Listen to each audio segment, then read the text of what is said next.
Welcome to the MHS Pawdcast. I'm Jakob Krombholz, and today I'm joined with Katherine Meyer. Today we're going to have a sort of roundtable discussion about the fall play Our Town and about the MHS Footlighters. Hello, Katherine. Hi, I'm happy to be here. Yes, thank you for joining us. Do you want to just tell us a little bit about yourself? Yeah, so I'm a senior at Metuchen High School. I have been doing Footlighters since the COVID year, since freshman year. And I think I've been in 7 productions since then. And I was Emily in Our Town, who is sort of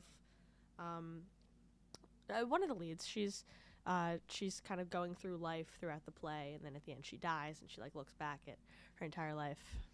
It's a cool part. Thank you. So, as I said, I'm Jakob Krombholz, and in Our Town, I was also a part of the show. I was the stage manager, who's not the actual stage manager. You can leave that to Joaquin and Jackson. I was sort of the narrator in the show, which was exciting part. Definitely a lot of words. So now that we got that out of the way, what was the most challenging part of doing Our Town? I said this at the third show. Our Town is definitely, I think, the most difficult material that we've done, this group of Footlighters, because it's much more classic, and the material, the themes are a bit more difficult, and it's a lot more subdued than Puffs or all the musicals that we've done, which are very high energy. So it kind of requires you to be a bit more grounded, especially in the third act when things get more emotional and a bit more intense. But I think that was pretty difficult for everyone, myself included. There was a lot of time where it was I have no idea how I'm going to do this, because it requires a lot of realness and honesty in that performance. But I think it worked out well. Yeah. Did you take any steps to overcome this challenge? What did you try and channel to be the best Emily? Yeah. I think that, Emily is an interesting part for me just because she spends most of the show at a similar stage in life where I am right now, and where I think a lot of people are right now, as opposed to some of the other people who had to play adults. So a lot of the stuff, during the second act when she gets married and she's thinking about the future, Miss Jacoby, when we were rehearsing that, she was like, you don't have to tell me exactly what it is, but I want you to try to find something that sort of brings up that fear for you, that fear of the future. And at the time I was I was also on a lot of meds, so I was really anxious as is. I had bronchitis. Long story. But thinking like that, it made it a lot easier to sort of get into that mindset. And then with the third act, it was a sort of a similar ordeal of just feeling out where the parts of me could be put into Emily, you know? And yeah, you did an amazing job with that. I've never come so close to crying on stage as I was in that third act, watching you deliver that monologue. Thank you. For me, definitely the most challenging part was just the sheer amount of content. Yeah, well, for you in particular. For those of you who came, I have about 2 or 3 monologues that are 3 to 4 full pages long. And just with other commitments, here to Media Club, to golf, and to the All-State Mixed Chorus, which you're a part of. Yeah, you yeah. will be a part of, and that I was in this fall. There's just a lot of stuff on the line and on my plate. And Mr. Jacoby asked me, "Do you have enough time to learn all these parts?" The answer was probably no, but I just got lucky. Yeah, you did it. I did it. So, what was the most fulfilling part of this play? the most fulfilling part, I'd say, obviously the shows. It was really gratifying because I feel like there was a long period of time where the energy was just sort of off during this production, in rehearsals, where it just wasn't clicking for us. And during Tech Week, there was a period of time where I was like, okay, this is solid. This is what we're gonna do. This is what we're gonna put out. I think it's gonna be good. And then opening night, it all just made sense to everyone. I don't know what happened. I don't know what it was, but it just clicked. It was such a weird experience watching it just all come together. Yeah. Yeah. And then, I'm happy it did, because people loved it. The people who came, I've only heard good things, and I think it went really well.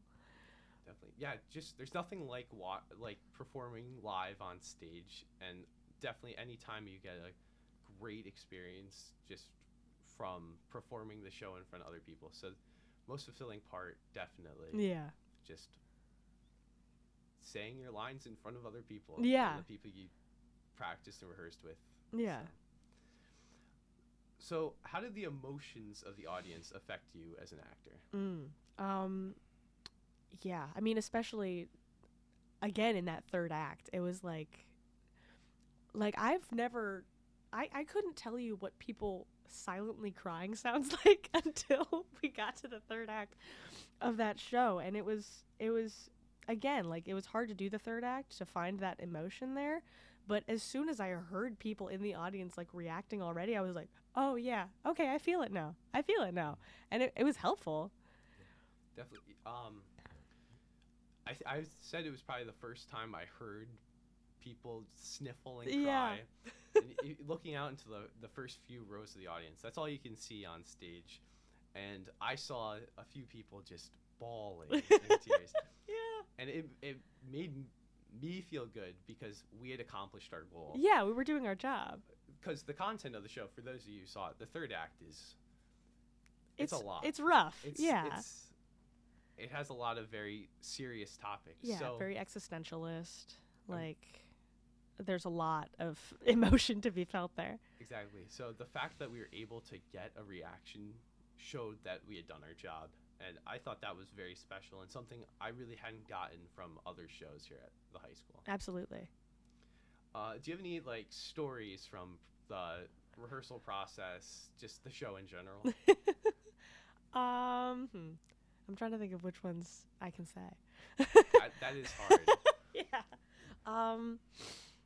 Okay. During a lot of the shows, at the very beginning, me and Jordan, who played my brother, we would stand on the left. It's not important what side of the stage we would stand on. We would stand on the side of the stage, and we would be able to have a view of Meredith and Manali, who were playing the mothers, sort of doing their work. We could see you doing your monologue. And the side of the stage we were on was the side that Meredith was on, who was playing our mother. So we would stand and watch as she did everything. Like, the second night, we would stand like I don't know, like the you know, when you, like, stand on top of each other and you just, like, peek your heads out. That's what we would do. And we would stand there and we would wait for her to notice us, and she would look over and she'd be like, and then she'd have to look down.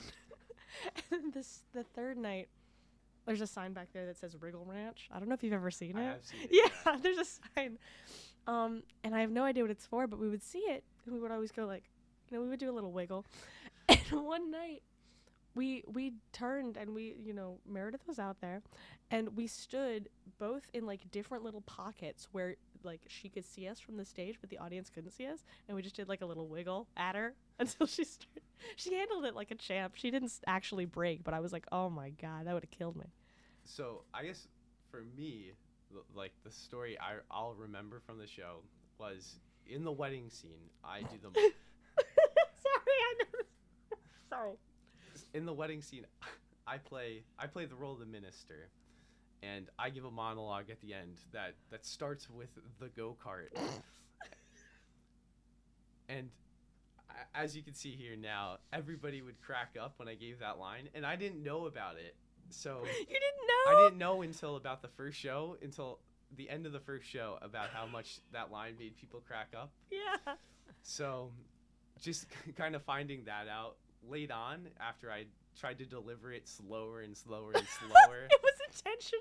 It was. I didn't realize that, like, yeah. it had such an impact. So I was just going through it, like, trying to create some, like, extra tension and add to the line, but I didn't know it was making all my fellow castmates crack up. Well, and again, can I say this, because it, like, you fixed it in rehearsals, but there was one time we were running the show, and I think you forgot that the go-kart came first. So you started the monologue. You started going into it, and there was a pause. And Luke and I, we hold hands right in front of you. We just looked at each other, and you went, go-kart? And we all just about died. So starting the process, I wouldn't have guessed that go-kart was going to be the most memorable line of my many monologues, but it turned out that it was, and I'm not too upset about that. So talking about like what we got from the show, what was your biggest takeaway from Our Town? This could be theme related, just acting related in general. Yeah. I mean, I think that there are things definitely in both respects, like craft wise and story wise. Story wise, Miss Jacoby very early on in the process told us why she wanted to do this show, and it relates a lot to the fact that we sort of don't really look at each other as people when we're going through our lives, that we're all kind of a little, not maliciously so, but we're all self-absorbed in what's going on for us and how we see the world and what we're thinking about. And I think that that's really apt right now, especially with like, social media, which is entirely like self-centered. Like, not to be like, oh, kids these days, because I do it too, but sometimes I will be sitting in a class and like the class will be over, and ordinarily in the past, maybe everyone would have been talking, but I find myself and everyone else, we're all just like sitting there and like no one's like talking before the class is over and everyone's looking at their phones. And it does feel kind of reminiscent of that third act where it's like, oh my God, just look at me 1 minute as though you really saw me. No one's really engaging with each other to the extent that I feel like is earned for us as people. Exactly. Yeah. For me, Our Town definitely will be an important moment in my life, just with the role I played and everything. Yeah. But as my character says in the last monologue, the last few lines of the show, only every 16 hours, our strain on this earth is so bad we lie down to get a rest. That sticks out to me, like just how much we don't realize is going on, how much how much time we waste doing meaningless nothing when we should be finding really what we love. Yeah. And spending the time, the limited time that we have with the people we love. I thought that's probably the biggest takeaways we have, just to slow down and to realize everything we have as we're living it, rather than when it's too late. Yeah. Every minute. Exactly. So you mentioned earlier, so we're going to kind of move on from Our Town. Definitely a challenging topic. To more just the Footlighters in general. So you said earlier how many shows you've been a part of. Yes. Do you want to just name some of them? So I've been in 7 at this point. No, I've been in 6 at this point. I'm going to have been in 7. So during COVID, that was Drowsy Chaperone. I didn't do Little Shop of Horrors. But then following that, altogether now, our sort of cabaret show, Working, Puffs, and Mamma Mia, now Our Town, and in the spring, The Little Mermaid. What was your favorite show to be a part of? Okay. So I think I had the most fun doing Mamma Mia because that was like, I had been begging for Mamma Mia since that school year started, and I don't think they were initially going to do it. They did it because they couldn't get the rights to the show that they wanted to do, right? I think it's something like that. Yeah. So when they announced that it was Mamma Mia, I could feel myself like vibrating with excitement and anticipation. It was so gratifying. And then, I mean, it's just like such a fun show to do. I had a great time doing it. That was definitely a blast. That's definitely up there with my favorite shows. It's hard to name like one favorite. I loved doing Our Town, but Mamma Mia was just very, very fun. I'll never forget those few months performing and rehearsing that show. Yeah. So, moving on, what's been something special about the Metuchen High School Footlighters in your experience? I think, Footlighters does have its challenges, obviously. I think any school of our size that has such ambitions, such rightful ambitions for a theater department that I feel like we deserve, is going to have some difficulties. But, I mean, that's no fault of anyone in it. I think the best part about Footlighters is the passionate ensemble of people we have working with and alongside of it. Like, there's so much love for theater and for the arts here, both on a staff level and on a student level, and really that's what makes the program what it is. Exactly.